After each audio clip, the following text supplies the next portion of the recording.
Нас уважают на Кавказе и Центральной России. В эру красного террора теряли силы. Из миллионов казаков остались сотни тысяч. Возрождаемся из пепла, скрипят могилы. Как и все хватили лиху, лагеря и голод. У нас забрали наше право называться народом. Расказачивали, жгли, лишали славы. Тысячелетнюю историю сменили крестьянами. Что не казак, то враг, казачки гульны бабы. Нас унижали как могли, комиссары дяди. Морозили в церквях детей, дедов морили. Иконами топили печь, на щепки рубили. Заслуги наших мореходов свели на нет. Кто знает, что Дежнев казак, а с ним Ермак и Берингов. Кто видел лодку из лошади, гонки на сетрах. В ком бурлит казачья кровь, национальность казак. Полюбила казачка, варшавочка, мамочка.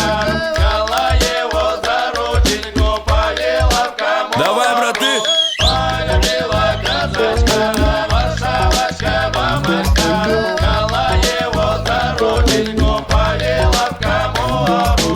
Наш национальный язык, балачка и гутер. Мы отличаем монолог истины от бутера. Культурой нашего народа восхищалась Европа. 2 года в Париже, любовь до гроба. Мы открывали киностудии, первые в империи. Открывали двери, там где враги сидели. И нам было не важно, сколько бесов напротив. Это про казаков, один в поле бой.